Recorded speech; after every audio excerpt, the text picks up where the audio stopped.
ಭಾಷೆಗಳು ನೂರಾರು, ಎಲ್ಲಿ ನಾವು ಒಂದೇ. ದ್ವೇಷ ಕ್ಲೇಶಗಳ ದೂರ ಮಾಡಿ ಬನ್ನಿ ಎಲ್ಲ ಮುಂದೆ. ಭಾರತ ಮಾತೆ ನಿನಗೆ ವಂದನೆ, ಭೂಮಿಯಲ್ಲಿರುವ ಸ್ವರ್ಗ ನೀನೆ. ನಮ್ಮಯ ಜನುಮ ನಿನಗೆ ಅರ್ಪಣೆ, ಗಡಿಯನ್ನು ದಾಟಿ ಕೂಗಿ ಹೇಳು ಹೆಮ್ಮೆಯಲಿ. ಭಾರತ ಭಾರತ ಭಾರತ ಭಾರತ. ಪರಮ ಪೂಜ್ಯ ಡಾಕ್ಟರ್ ಜಿ ಅವರ ರಾಷ್ಟ್ರ ನಿರ್ಮಾಣ ಕಾರ್ಯಕ್ರಮಕ್ಕೆ ಶುಭ ಕೋರುವವರು ಶೀತಲ್, ಬೆಂಗಳೂರು.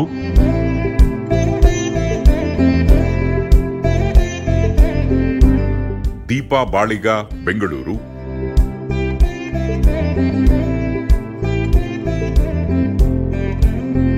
ಸುಷ್ಮಿತಾ, ಮಂಗಳೂರು.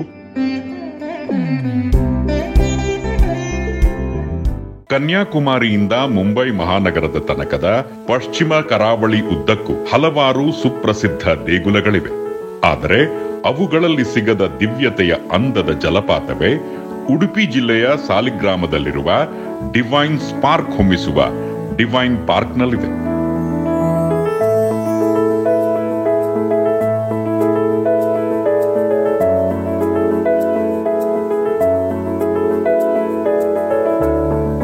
ಸರ್ವ ಧರ್ಮಗಳ, ಸರ್ವ ದೇವರುಗಳ ನೆಲೆಬೀಡಾದ ಈ ಡಿವೈನ್ ಪಾರ್ಕ್ ಎಂಬುದು ಅಂದಿನ ವಿಶ್ವಮಾನವ ಸ್ವಾಮಿ ವಿವೇಕಾನಂದರು ಜಾಗೃತ ಚೇತನ ಶ್ರೀ ಗುರೂಜಿ ಆಗಿ ಇಲ್ಲಿ ನೆಲೆಸಿ ಅವರೇ 1986ರಲ್ಲಿ ನಿರ್ಮಿಸಿಕೊಂಡ ಅವರದೇ ಆದ ಆಧ್ಯಾತ್ಮಿಕ ಪ್ರಯೋಗಶಾಲೆ ಎಂಬುದಂತೂ ವಿಚಿತ್ರವಾದರೂ ಸತ್ಯವೇ.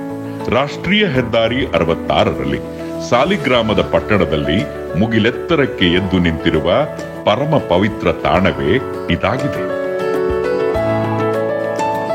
ಉಳಿದೆಲ್ಲ ದೇಗುಲಗಳಲ್ಲಿ ಸೈಲೆಂಟ್ ಆಗಿರುವ ದೇವರು ಇಲ್ಲಿ ಸೇಲಿಯಂಟ್ ದಿವ್ಯ ಸಂದೇಶವನ್ನಂತೂ ಹೊಮ್ಮಿಸುತ್ತಲೇ ಇದ್ದಾರೆ. ಉಳಿದೆಡೆ ಇನರ್ಟ್ ಆಗಿ ತೋರುವ ದೇವರು ಇಲ್ಲಂತೂ ಬಾಯಿ ಬಿಟ್ಟು ಆಧ್ಯಾತ್ಮಿಕ ಲೋಕದ ಗುಟ್ಟನ್ನೆಲ್ಲ ರಟ್ಟು ಮಾಡುತ್ತಿದ್ದಾರೆ. ಮೂರ್ತಿ ಚಿಕ್ಕದಾದರೂ ಕೀರ್ತಿ ದೊಡ್ಡದೆಂಬಂತೆ ಜಗತ್ತಿನ ದೇವರ ಗಡಣವೇ ಇಲ್ಲಿ ಮುಂಜಾನೆ ಪೂಜೆಯ ವೇಳೆ ಹಾಗೂ ಸಂಜೆ ಇಂಪಾದ ಭಜನೆಯ ವೇಳೆ ಸಕ್ರಿಯರಾಗುತ್ತಾರೆ. ನೀವು ಯಾವುದೇ ಊರಿನ ಯಾವುದೇ ದೇವರಲ್ಲಿ ಭಕ್ತಿಯ ಹರಕೆ ಹೊತ್ತಿದ್ದರೂ ಇಲ್ಲಿಗೆ ಬಂದು ಅದನ್ನು ತಲುಪಿಸಿದಾಗ ಆಯಾಯ ದೇವರಿಗೆ ಅದನ್ನು ತಲುಪಿಸಿ ನಿಮಗೆ ಬಂಪರ್ ಕೃಪಾ ಬಟವಾಡೆಗೆ ಮುಂದಾಗುವವರೇ ಡಿವೈನ್ ಪೋಸ್ಟ್ಮನ್ ಆಗಿ ಸಹಕರಿಸುವ ಶ್ರೀ ಗುರೂಜಿ ಎಂಬುದಂತೂ ಅವರೇ ಬಯಲು ಮಾಡಿದ ಅತ್ಯಪರೂಪದ ಶ್ರೇಷ್ಠ ಸತ್ಯವಾಗಿದೆ. ಆತ್ಮಶಕ್ತಿ ಜಾಗೃತಿಯ ಏಕೈಕ ಪಾವನ ನೆಲೆಯಾಗಿಯೇ ಈ ಕ್ಷೇತ್ರವಂತೂ ಸದ್ದಿಲ್ಲದೆ ಸುದ್ದಿ ಮಾಡದೆ ಎಲೆಮರೆಯ ಕಾಯಿಯಂತೆ ದುಡಿಯುತ್ತಲೇ ಬಂದಿದೆ. ಉತ್ತಿಷ್ಠತ ಜಾಗೃತ ಎಂಬಿ ಧ್ಯೇಯ ವಾಕ್ಯದೊಂದಿಗೆ ಜಗದಗಲ ವ್ಯಾಪಿಸಿರುವ ನೂರಾರು ಡಿವೈನ್ ಸ್ಪಾರ್ಕ್ಸ್ ಯ ವಿವೇಕ ಜಾಗೃತ ಬಳಗಗಳು ವ್ಯಕ್ತಿತ್ವ ನಿರ್ಮಾಣ ಹಾಗೂ ಲೋಕೋದ್ಧಾರದ ಪವಿತ್ರ ಗುರಿಗಳತ್ತ ದುಡಿದು ನಾವೆಲ್ಲ ಒಂದು, ಬಂಧು, ಹಿಂದೂ, ಇಂದು, ಮುಂದೆಂದು ಎಂಬಿ ವಿಶ್ವ ಮಾನವ ಧರ್ಮದ ಅತ್ಯಾಪ್ತ ಘೋಷಣೆಯೊಂದಿಗೆ ವಿಶ್ವಬಂಧು ಪರಿಷತ್ ಆಗಿಯೇ ಬಹುಜನ ಹಿತಾಯ, ಬಹುಜನ ಸುಖಾಯ, ಬಹುಜನ ಶುಭಾಯ, ಬಹುಜನ ಮಂಗಳಾಯ ಎಂದೇ ಜನಮನ ಮಾರ್ಜನದ ಬಹುಮುಖ್ಯ ಚಟುವಟಿಕೆಗಳೊಂದಿಗೆ ತನ್ಮಯವಾಗಿವೆ. ತಿಂಗಳಲ್ಲಿ ಮೊದಲ ಹಾಗೂ ಕೊನೆಯ ಭಾನುವಾರಗಳಲ್ಲಿನ ಶ್ರೀ ಗುರೂಜಿ ದಿವ್ಯ ಸಂದೇಶ ಸುಧೆಯು ಲೋಕಹಿತಕ್ಕೆಂದೇ ಜರುಗುವ ವಿಶಿಷ್ಟ ವಿಶ್ವಮಂಗಳ ಹೋಮ, ಸಾಮೂಹಿಕ ಕುಂಕುಮಾರ್ಚನೆ, ಜನಜಾಗೃತಿ ಚಿಂತನಾ ಸಮಾವೇಶ, ತಿಂಗಳಿನಲ್ಲಿ ನಡೆಯುವ ನಾನಾ ಶಿಬಿರಗಳಲ್ಲಿ ಮುಖ್ಯವಾಗಿ ವಿದ್ಯಾಶ್ರೀ ಶಿಬಿರ, ಕೃಷಿಶ್ರೀ ಶಿಬಿರ, ಸಮರಸ ಶ್ರೀ ಶಿಬಿರ, ದಾಂಪತ್ಯ ಶ್ರೀ ಶಿಬಿರ, ಸಾಧಕ ಶ್ರೀ ಶಿಬಿರ, ಮಿತವ್ಯಯಶ್ರೀ ಶಿಬಿರಗಳು ತಿಂಗಳ ಮೊದಲ 10 ದಿನಗಳ ಕಾಲ ಜರುಗುವ ಯೋಗ ವಿಹಾರ, ಉಚಿತ ಯೋಗ ಶಿಬಿರವು ಧ್ಯಾನ ಯೋಗ, ಮಾತೃಯೋಗ, ಬಾಲಯೋಗ, ರಜಾ ಸಂಗಮ, ಯೋಗ ಶ್ರೀರಕ್ಷ ಶಿಬಿರವು ಕೇವಲ ಒಂದೇ ವಾರದ ಆವಾಸಿ ಯೋಗ ಪರ್ವ, ವಿಶಿಷ್ಟ ಚಿಕಿತ್ಸಾ ವಿಕ್ರಮವು ಸದಾ ಎದೆತಟ್ಟಿ ಉಲ್ಲೇಖನಾರ್ಹವೇ. ಎಂದಿಗೂ ಸಂಗ್ರಾಮ ಅಲ್ಲ, ಸರ್ವದಾ ಸಂಧಾನವೇ ಎಂಬುದಂತೂ ಸಂಸಾರಿಗಳ ಸಾಧನಾ ಗರಡಿಯಾದ ಈ ಡಿವೈನ್ ಪಾರ್ಕ್ನ ಹೆಗ್ಗುರುತು.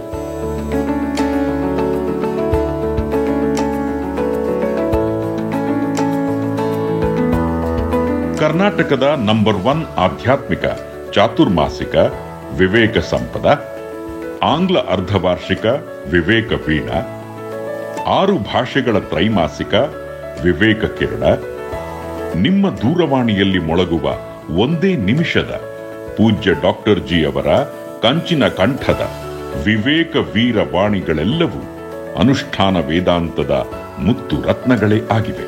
ಡೈನಮಿಕ್ ಸ್ಪಿರಿಚುಯಾಲಿಟಿಗಿರುವ ಏಕೈಕ ಆದರ್ಶ ಆತ್ಮಶಕ್ತಿ ಜಾಗೃತ ಸಾಧಕರೆಲ್ಲರ ಶೋಧನಾ ಮಂದಿರವೇ ಇದಾಗಿದೆ.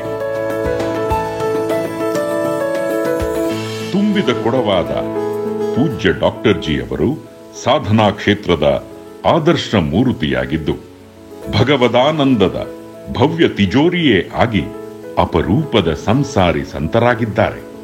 ಮುಂದಿನ ಅರ್ಧ ತಾಸು ಅವರಿಂದ ಆಧ್ಯಾತ್ಮಿಕ ವಾಗ್ಝರಿ ಓತಪ್ರೋತವಾಗಿ ಹರಿಯಲಿದೆ. ಓಡೋಡಿ ಬನ್ನಿ, ಮನಸಾರೆ ಆಲಿಸಿ, ದಿವ್ಯತೆಯ ಭವ್ಯ ರಸಾಸ್ವಾದದ ನವ್ಯ ತಿನಿಸನ್ನು ಹೀರಿ ನಲಿಯಿರಿ. ಹೂ ಎನ್ನುವಿರಾ? ನಿಷ್ಠವೇಕವೀರರೇ ನಮನಗಳು. ಇಂದು ದಿನಚರಿಯಲ್ಲಿ ದಿವ್ಯತೆ, ಹೊಸ ವಿಚಾರ, ಹೊಸ ಸಮಾಚಾರ. ದಿನಚರಿ ನಿಮಗೆ ಗೊತ್ತಿದೆ, ಡೈಲಿ ರೊಟೀನ್. ಬೆಳಗ್ಗೆ ಏಳುವಾಗಿನಿಂದ ಹಿಡಿದು ರಾತ್ರಿ ಹಾಸಿಗೆಯಲ್ಲಿ ಮಲಗುವ ತನಕದ ನಮ್ಮ ಎಲ್ಲ ದಿನನಿತ್ಯದ ಕೆಲಸ ಕಾರ್ಯಗಳು ದಿನಚರಿ. ದಿವ್ಯತೆ ಎಂದರೆ ನಮ್ಮೊಳಗಿನ ಪ್ರಾಣಶಕ್ತಿ ಭಗವಂತ ಇದ್ದಾನೆ. ಆ ಭಗವಂತನ ಮಹಿಮೆಯ ನಾನಾ ಮುಖಗಳು. ದಿವ್ಯತೆ ಅಂದರೆ ಭಗವಂತನ ಕುರಿತಾದ ಎಲ್ಲ ಸಮಾಚಾರವನ್ನು ದಿವ್ಯತೆ ಅಂತಾರೆ. ದಿವ್ಯ ಎಂದರೆ ಹೊಸ ಬೆಳಕು, ಹೊಸ ಪ್ರಕಾಶ ನಮ್ಮ ಮನಸ್ಸನ್ನು ಅರಳಿಸುತ್ತದೆ, ದೇಹವನ್ನು ಯಥಾರ್ಥವಾಗಿ ಕುಣಿಸುತ್ತದೆ, ನಮ್ಮ ಭಾವವನ್ನು ಅದು ಪ್ರಜ್ವಲಿಸುವಂತೆ ಮಾಡುತ್ತದೆ. ಇದು ದಿವ್ಯತೆ. ದಿನಚರಿಯಲ್ಲೇ ದಿವ್ಯತೆ ಸಾಧ್ಯವೇ? ಸಾಧ್ಯ. ಭಗವಂತ ಎಲ್ಲಿದ್ದಾನೆ ಅಲ್ಲೆಲ್ಲ ದಿವ್ಯತೆ ನೀವು ಹುಡುಕಲೇಬೇಕು. ಖಂಡಿತವಾಗಿ ನೀವು ಸಂತೋಷ ಪಡಲೇಬೇಕು. ಸಕ್ಕರೆ ಎಲ್ಲಿದೆ ಅಲ್ಲಿ ಇರುವೆ ಸುಲಭ ಸಾಧ್ಯ. ಮಂಜುಗಡ್ಡೆ ಎಲ್ಲಿದೆ ಅಲ್ಲಿ ಥಂಡಿ ಸುಲಭ ಸಾಧ್ಯ. ಸೂರ್ಯನ ಬೆಳಕೆ ಎಲ್ಲಿದೆ ಅಲ್ಲಿ ಹೊರಗಿನ ಅನುಭವ ಸುಲಭ ಸಾಧ್ಯ. ಬ್ಯಾಂಕ್ ಎಲ್ಲಿದೆ ಅಲ್ಲಿ ನೋಟಿನ ವ್ಯವಹಾರ ಅತ್ಯಂತ ಸುಲಭ. ವಾಹನ ಎಲ್ಲಿದೆ ಅಲ್ಲಿ ಚಕ್ರ ಹುಡುಕುವುದು ಸುಲಭ. ದಿನಚರಿಯಲ್ಲಿ ದಿವ್ಯತೆ ಬಹಳ ಸುಲಭ. ಯಾಕೆ? ದೇವರೇ ಅಲ್ಲಿ ಮುನ್ನಡೆಸುವ ಶಕ್ತಿ. ದೇಹಕ್ಕೆ ವರ್ಚಸ್ಸಿನ ರುಮಾಲು ಯಥಾರ್ಥವಾಗಿ ದೇವರು. ನಮ್ಮೊಳಗಿನ ಪ್ರಾಣಶಕ್ತಿಯೇ ದೇವರು. ಭಗವಂತ ಎಷ್ಟು ಬುದ್ಧಿವಂತ ಅಂದರೆ, ಸಾಯುವ ತನಕ, ಉಸಿರು ನಿಲ್ಲುವ ತನಕ ಮಾತ್ರ ನಾವು ಗಟ್ಟಿಯಾಗಿ ಹೇಳಬಹುದು, ನನ್ನೊಳಗೆ ದೇವರಿದ್ದಾನೆ, ನಾನೇ ದೇವರು, ಅಹಂ ಬ್ರಹ್ಮಾಸ್ಮಿ. ಒಮ್ಮೆ ಉಸಿರು ನಿಂತಿತು, ಶಿವ ಆದ ನಾನು ಶವ ಆಗಿದ್ದೇನೆ ಎಂದರೆ ಏನು ಮಾಡಿದರೂ ದೇವರು ಎಂಬ ಶಬ್ದ ಹೋಗಲಿ, ಒಂದು ಅಕ್ಷರ ಕೂಡ ಬಾಯಲ್ಲಿ ಹೊರಲಿಕ್ಕೆ ಸಾಧ್ಯ ಇಲ್ಲ.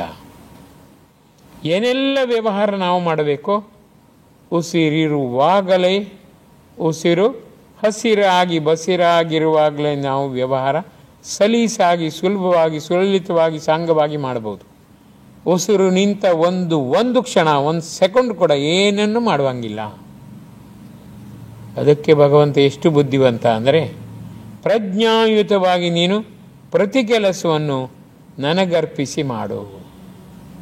ದೇವರಿಂದ, ದೇವರ ಮೂಲಕ ದೇವರಿಗೇನೆ ಈ ಕೆಲಸವನ್ನು ಸಮರ್ಪಿಸುತ್ತಿದ್ದೇನೆ. ಇದು ಪೂಜೆ.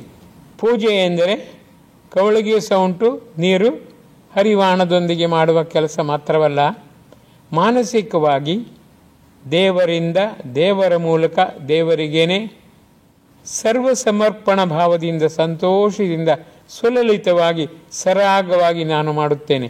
ಅದೇ ನಿಜವಾದ ಪೂಜೆ.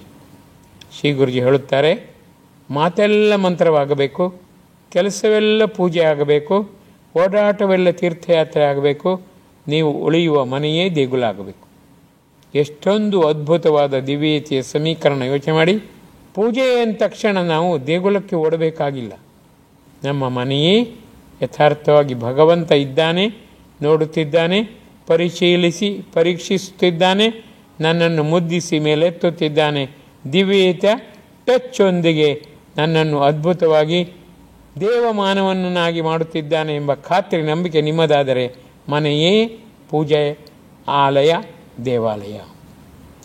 ಯೋಚನೆ ಮಾಡಿ, ದಿನಚರಿ ಆರಂಭದಿಂದ ಕೊನೆಯ ತನಕೂ ಕೂಡ ದೇವರಿಗೆ ನೀವು ಕನೆಕ್ಷನ್ ಕೊಟ್ಟು ಬಿಡಿ, ದೇವರಿಂದ ಕರೆಕ್ಷನ್ ಮಾಡಿಕೊಳ್ಳಿ. ಆಗ ನಿಮ್ಮ ದಿನಚರಿಯೇ ದಿವ್ಯತೆಯಿಂದ ಕಂಗೊಳಿಸುತ್ತದೆ. ಪ್ರತಿನಿತ್ಯ ದೇವರಿಗೆ ಕನೆಕ್ಷನ್ ಮಾಡಿಕೊಳ್ಳುವುದು ಎಂದರೆ, ದೇವರಿಂದಾಗಿಯೇ ನಾನು ಈಗ ಎದ್ದಿದ್ದೇನೆ, ಮುಖ ತಿಕ ನಖ ಶಿಖ ತೊಳೆಯುತ್ತಿದ್ದೇನೆ, ಸ್ನಾನ ಮಾಡುತ್ತಿದ್ದೇನೆ, ಜಪ ಮಾಡುತ್ತಿದ್ದೇನೆ, ಸಾಷ್ಟಾಂಗ ಹಾಕುತ್ತಿದ್ದೇನೆ, ಸಾಧನೆಯ ನಾನಾ ವಿಧಿವಿಧಾನದಲ್ಲಿ ಮುಳುಗಿದ್ದೇನೆ, ಉಪಹಾರ ತಿನ್ನುತ್ತಿದ್ದೇನೆ, ಆಫೀಸಿಗೆ ಹೋಗುತ್ತಿದ್ದೇನೆ, ಕರ್ತವ್ಯ ಪರತೆಯಿಂದ ನಾನು ದುಡಿಯುತ್ತಿದ್ದೇನೆ, ಹಲವರನ್ನು ಕಂಡು ಮಾತನಾಡಿಸಿ, ನರರೆಲ್ಲ ಹರರು, ಜೀವರೆಲ್ಲ ಶಿವರು, ಮಾನವರೆಲ್ಲ ಮಾಧವರು, ಶಕ್ತಿ ಎಂದರೆ ವ್ಯಕ್ತಿ ಎಂಬ ಅರ್ಥದಿಂದ ನಾನು ಖಂಡಿತವಾಗಿಯೂ ಅವರೊಳಗೆ ದೇವರನ್ನು ಕಂಡು ನಲಿಯುತ್ತಿದ್ದೇನೆ. ದೇವರಿಂದ, ದೇವರ ಮೂಲಕ ದೇವರಿಗೇನೆ ನನ್ನ ವ್ಯವಹಾರದಲ್ಲಿ ನಾನಾ ಕಂತುಗಳಲ್ಲಿ ಭಗವದ್ ಆನಂದವನ್ನು ಹೀರುತ್ತಿದ್ದೇನೆ. ಆಫೀಸಿನಲ್ಲಿ ಮಧ್ಯಾಹ್ನದ ತನಕ, ಮಧ್ಯಾಹ್ನ ವಿಶ್ರಾಂತಿಯಲ್ಲಿ ಊಟ ಮಾಡಿದ ನಂತರ ಪುನಃ ಆಫೀಸಿನಲ್ಲಿ ನಾನು ದಣಿಯುತ್ತಿದ್ದೇನೆ. ದೇವರಿಂದ, ದೇವರ ಮೂಲಕ ದೇವರಿಗೇನೆ ನಾನು ನನ್ನ ಎಲ್ಲ ಸಮಸ್ಯೆಯನ್ನು ಹೇಳಿಕೊಂಡು, ಎಲ್ಲ ಆಧಾರವನ್ನು ದೇವರಿಂದ ಪಡೆದುಕೊಂಡು ನಾನು ಕೃತಜ್ಞನಾಗಿ ಕ್ಷಣ ಕ್ಷಣಕ್ಕೂ ಭಗವಂತನಿಗೆ ಮಾನಸಿಕವಾಗಿ ಧ್ಯಾನಿಸಿ, ನಮಿಸಿ, ಪೂಜಿಸಿ ಕೃತಾರ್ಥನಾಗಿದ್ದೇನೆ.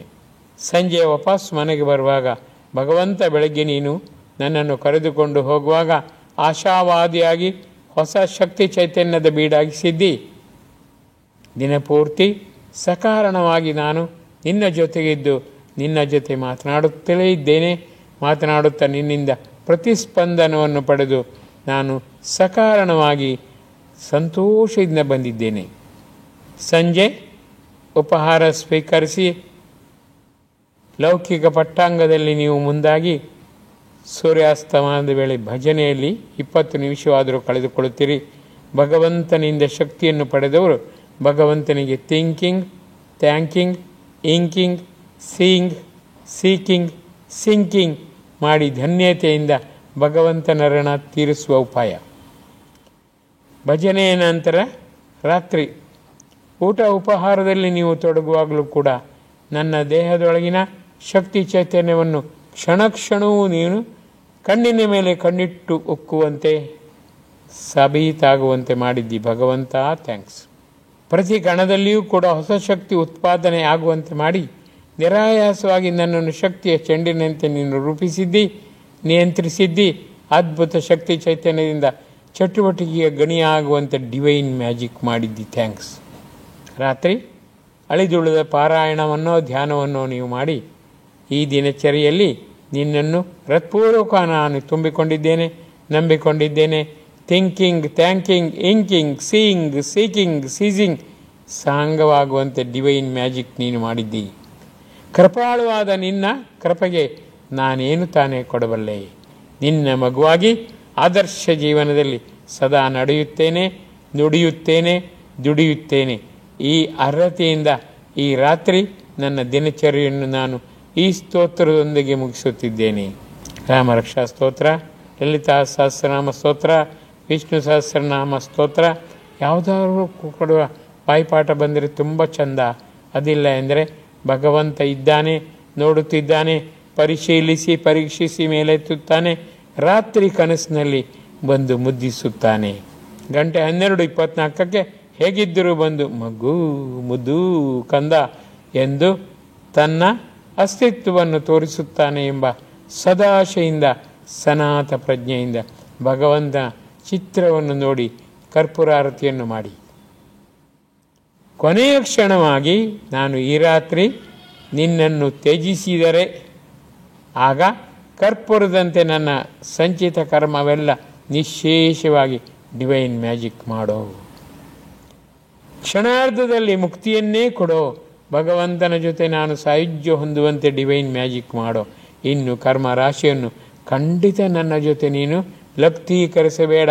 ಶಿವನಿಗೆ ಅಂತ್ಯಯಾತ್ರೆಗೆ ದಾರಿ ತೋರುವ ಶಿವ, ನಾವು ಕರ್ಪೂರಾರತಿಯನ್ನು ಮಾಡಿ ಶೂನ್ಯತೆಯ ಗಣಿಯಾಗುವೆ, 0 ಭಾವದಿಂದ ನಿನ್ನ ಜೊತೆಗಿರುವೆ, ಕರ್ಮರಾಹಿತ್ಯದೊಂದಿಗೆ ಸದಾಕಾಲ ನಾನು ನಿನ್ನವನೇ ಆಗುವೆ.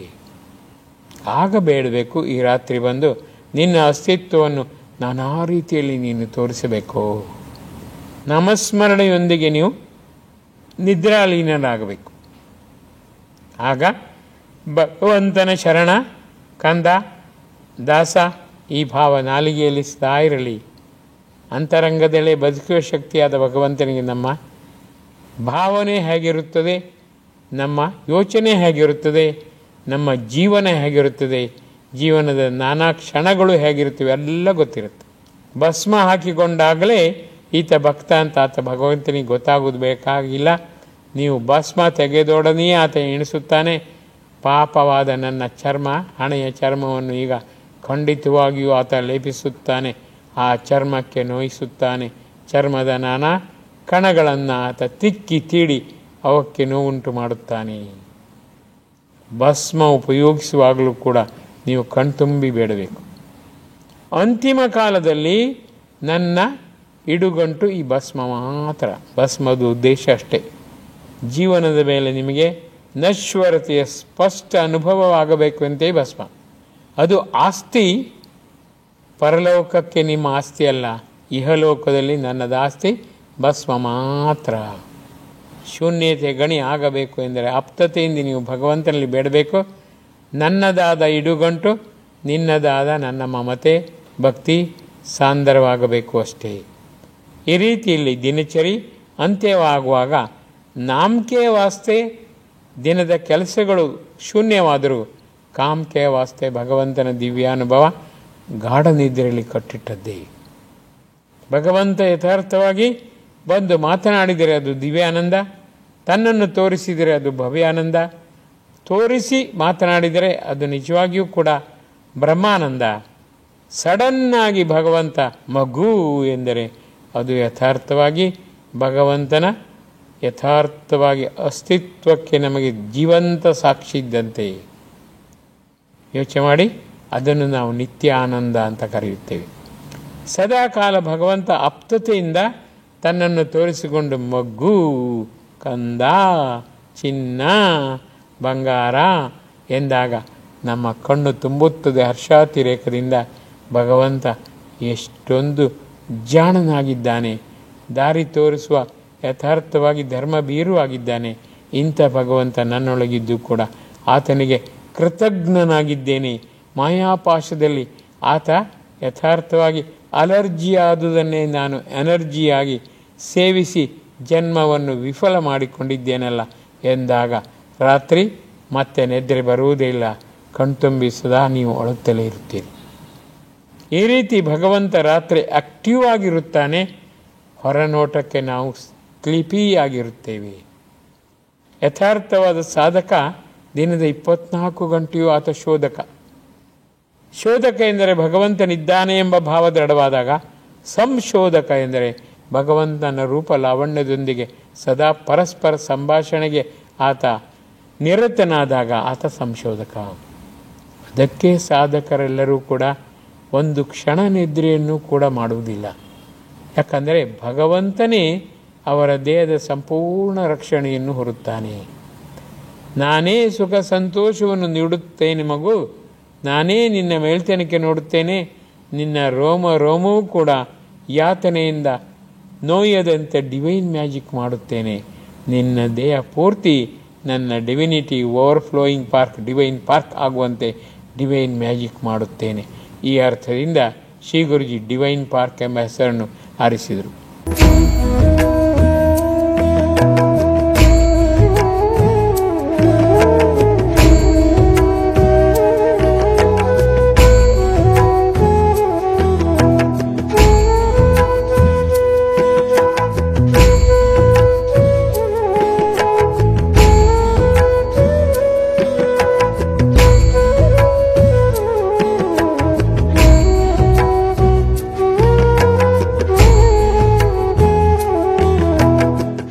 ಜಗತ್ತಿನ ಇತಿಹಾಸದಲ್ಲಿ ಒಂದು ದೇವಸ್ಥಾನಕ್ಕೆ ಡಿವೈನ್ ಪಾರ್ಕ್ ಅಂತ ನೀವು ನೋಡಲಿಕ್ಕೂ ಸಾಧ್ಯವಿಲ್ಲ. ಡಿವಿನಿಟಿ ಓವರ್ಫ್ಲೋಯಿಂಗ್ ಪಾರ್ಕ್ ಸಾಧಕರೆಲ್ಲರ ಜೀವನ ಅದೇ. ಡಿವಿನಿಟಿ ಎಂದರೆ ನಾನಲ್ಲ ನೀನೇ, ನಾನು ಸೊನ್ನೆ ನೀನೇ ಸೊನ್ನೆ, ನನ್ನದೇನಿಲ್ಲ ನಿನ್ನದೇ ಎಲ್ಲ, ನಾನು ಖಂಡಿತವಾಗಿಯೂ ಏನನ್ನೂ ಬಯಸುವುದಿಲ್ಲ ನಿನ್ನನ್ನು ಬಿಟ್ಟು. ಈ ಡಿವಿನಿಟಿ ಓವರ್ಫ್ಲೋಯಿಂಗ್ ಅಂದರೆ ಉಕ್ಕಿ ಹರಿಯುತ್ತಿದೆ ಪಾರ್ಕ್ನಂತೆ ಸದಾಕಾಲ. ಎಲ್ಲೇ ನೋಡಿ ಹೇಗೇ ಹೋಗಿ ಎಲ್ಲೇ ನೋಡಿ ನೀವು ಶರಣಾಗಿ ಅಲ್ಲಿ ಭಗವಂತ ತನ್ನ ಅಸ್ತಿತ್ವದೊಂದಿಗೆ ಮಗು ಮುದು ಕಂದ ಚಿನ್ನ ಎನ್ನುತ್ತಾನೆ. ಡಿವಿನಿಟಿ ಓವರ್ಫ್ಲೋಯಿಂಗ್ ಪಾರ್ಕ್ ಅದು ನಿಮ್ಮೊಳಗೆ ಉಂಟು ಮಾಡುವುದೇ ಸ್ಪಾರ್ಕ್ ಕಿಡಿ. ನಾನು ಕಂಡಿದ್ದೇನೆ ಆ ದಿನ ಮಧ್ಯಾಹ್ನ 12 ಗಂಟೆಗೆ ಕಣ್ಮುಚ್ಚಿದಾಗ, ಹೇ ಭಗವಂತ ವಿಷ್ಣು ದೇವರಾಗಿ ನೀನು ಬಂದಿದ್ದಿ, ಮಗು ಎಂದಿದ್ದಿ. ಯೋಚನೆ ಮಾಡಿ, ಆ ಭಾವ ಯಥಾರ್ಥವಾಗಿ ಡಿವೈನ್ ಸ್ಪಾರ್ಕ್ ಆಗುತ್ತದೆ. ಈ ರೀತಿ ಭಗವಂತನನ್ನು ಕಂಡು ನಲಿದು ಆತನ ಜೊತೆ ನಿಮ್ಮ ವಿಶೇಷ ಸಂಭಾಷಣೆಯನ್ನು ಅತ್ಯಂತ ಅದ್ಭುತವಾಗಿ ಸದಾಕಾಲ ಚೈತನ್ಯದ ಗಣಿಯಾಗಿ ನೀವು ಮಾಡುವಾಗ ಅದು ಉಂಟು ಮಾಡುವ ರೋಮಾಂಚಕ divine electric shock it self is ಅದು ಡಿವಿನಿಟಿ. ಆ ಇಲೆಕ್ಟ್ರಿಕ್ ಶಾಕ್ ಹೇಗೆ ಮೈಕೈಯನ್ನೆಲ್ಲ ಒಮ್ಮೆ ಅಲುಗಾಡಿಸುತ್ತದೆಯೋ, ಈ ಡಿವೈನ್ ಶಾಕ್ ಎನ್ನುವುದು ಮೈಕೈಯಲ್ಲಿ ಜನ್ಮಪೂರ್ತಿ ಸ್ಥಾಯಿಯಾಗಿ ಉಳಿಯುವಂಥ ಯಥಾರ್ಥವಾದ ಸಂವೇದನೆಯನ್ನು ಉಂಟು ಮಾಡುತ್ತದೆ. ಭಗವಂತ ಭಗವಂತ ಭಗವಂತ ನೀವು 10,000 ಬಾರಿ ಹೇಳಿ, ಅದಕ್ಕಿಂತಲೂ ಒಮ್ಮೆ ಭಗವಂತನ ದರ್ಶನ ಕಂಡಾಗ ದೇಹದ ಕಣಕಣ ಕ್ಷಣ ಕ್ಷಣದಲ್ಲಿಯೇ ಅತ್ಯಂತ ಪುನೀತ ಪವಿತ್ರ ಭಾವನೆ ಉಜ್ವಲವಾಗುತ್ತದೆ. ಹಾಗೆಂದೇ ಸಾಧಕರು ಸಾಮಾನ್ಯವಾಗಿ 100ಕ್ಕಿಂತ ಅಧಿಕ ವರ್ಷ ಬದುಕುತ್ತಾರೆ. ಪ್ರತಿ ಸರಿ ಭಗವಂತನ ರೋಮಾಂಚಕ ದರ್ಶನ ಪಡೆದಾಗ ಅವರ ದೇಹದೊಳಗಿನ ಎಲ್ಲ ಕಶ್ಮಲಗಳು ಬಿದ್ದು ಹೋಗುತ್ತವೆ ಅಂತಾರೆ ಶ್ರೀ ಗುರುಜಿ. ತುಕ್ಕು ಹಿಡಿದಿದ್ದರೆ, ಕೊಳೆ ಇದ್ದರೆ, ನಾನುಭಾವದ ಕೊಳೆ ಅಂಟಿಕೊಂಡು ಅಲ್ಲಿ ಕೀಲು ಬಿಗಿತ ಉಂಟಾಗಿದ್ದರೆ ಭಗವಂತನ ಒಂದು ದರ್ಶನ ಭಾಗ್ಯದಲ್ಲಿ ಎಲ್ಲ ಚೊಕ್ಕಾಗುತ್ತದೆ. ಶುದ್ಧ ಪರಿಶುದ್ಧ ಸಲೀಸು ಸಾಂಗ ಅತ್ಯಂತ ಪ್ರಖರ ಪ್ರಭಾವದೊಂದಿಗೆ ಆಂತರಿಕ ಶೋಭೆ, ಆಂತರಿಕ ಶುದ್ಧೀಕರಿಸುವ ಒಂದು ವಿಧಾನ ಪ್ರತಿ ರಾತ್ರಿ ಸಾಧಕನ ಜೀವನದಲ್ಲಿ ನಡೆಯುತ್ತದೆ. ಯೋಚನೆ ಮಾಡಿ, ಜೀವನ ಪೂರ್ತಿ ಈ ರೀತಿ ಹಗಲು ಒಂದೊಮ್ಮೆ ಅಪ್ಪಿತಪ್ಪಿ ನಾನುಭಾವದ ಕೊಳೆ ಅಂಟಿಕೊಂಡರೂ ಪ್ರತಿ ರಾತ್ರಿ ಸಾಧಕನ ಜೀವನದಲ್ಲಿ ಪರಿಶುದ್ಧತೆ, ಪರಿಶೋಧನೆ, ಪರಿಪಕ್ವತೆ ಸಾಂಗವಾಗುತ್ತದೆ. ಭಗವಂತ ಸಾಧಕನಿಗೆ ಕೊಟ್ಟ ಅತ್ಯಂತ ದೊಡ್ಡ ಅಮೂಲ್ಯ ಬೋನಸ್ ಎಂದರೆ ಅಂತರಂಗ ಶುದ್ಧಿ. ಆ ಶುದ್ಧಿಯೇ ಯಥಾರ್ಥವಾಗಿ ಮುನ್ನಡೆಯುವ ಚಾಲಕ ಶಕ್ತಿಯಾಗುತ್ತದೆ. ಅದ್ಭುತವಾದ ಪರಿಣಾಮ ಖಂಡಿತವಾಗಿಯೂ ಸಿಗುತ್ತದೆ. ಈ ಅರ್ಥದಿಂದ ನಾವೆಲ್ಲರೂ ನಮ್ಮೊಳಗಿನ ಪ್ರಾಣಶಕ್ತಿಯನ್ನು ಮಾತನಾಡಿಸಬೇಕು. ಪ್ರಾಣಶಕ್ತಿಯ ಜೊತೆ ಸಂಬಂಧವನ್ನು ಗಾಢವಾಗಿಯೂ ಗೂಢವಾಗಿಯೂ ಮಾಡಿಕೊಳ್ಳಬೇಕು. ಭಗವಂತ ಒಳಗಿರುವ ಶಕ್ತಿ ಮಾತ್ರ. ಈತ ಖಂಡಿತವಾಗಿಯೂ ನನ್ನ ಹಿತೈಷಿ, ಈತನಿಂದಾಗಿ ನಾನು ಬದುಕನ್ನು ಸವಿಯುತ್ತಿದ್ದೇನೆ. ನನ್ನ ಜೀವನ ಜೇನು, ಬದುಕು ಬಂಗಾರ. ಯಥಾರ್ಥವಾಗಿ ನಾನು ಹಲವರಿಗೆ ಅನುಕೂಲವಾಗುವಂತೆ ಜಗದ್ಹಿತಾಯ ನನ್ನ ಜೀವನವನ್ನು ಸಾರ್ಥಕ ಮಾಡಿಕೊಳ್ಳಬೇಕು ಎಂಬ ಆಶೆಯೇ ಭಾಷೆಯ ಮೂಲಕ ವ್ಯಕ್ತವಾದಾಗ ಬದುಕಿಸುವ ಶಕ್ತಿ ಪ್ರಾಣಶಕ್ತಿಗೆ ಅದೆಷ್ಟು ಖುಷಿಯಾಗುತ್ತದೆ. ಹಾಗೆಂದೇ ನಾವೆಲ್ಲರೂ ಜಗತ್ತಿನವರಾಗಿ ಜಗತ್ತಿಗೆ ಆಗಿ ಭಗವದ್ಭಾವದಿಂದ ಭಗವದೀಯರಾಗಿ ಭಗವಂತನಾಗಿ ನಮ್ಮ ಜೀವನವನ್ನು ಸವಿಸೋಣ. ಈ ಉದಾತ್ತ ಗುರಿ ನಮ್ಮ ಆದರ್ಶವಾಗಬೇಕು. ಕ್ಷಣ ಕ್ಷಣವೂ ಕಣಕಣವೂ ನಮ್ಮ ಕಣ್ಮುಂದಿರಬೇಕು. ಆಗ ಮಾತ್ರ ನಮ್ಮ ಜೀವನ ಬರೀ ಜೀವನವಲ್ಲ, ಉಜ್ಜೀವನ. ಆ ರೀತಿ ಮನಸ್ಸು ಮಾಡೋಣವೇ. ನಮಸ್ಕಾರ.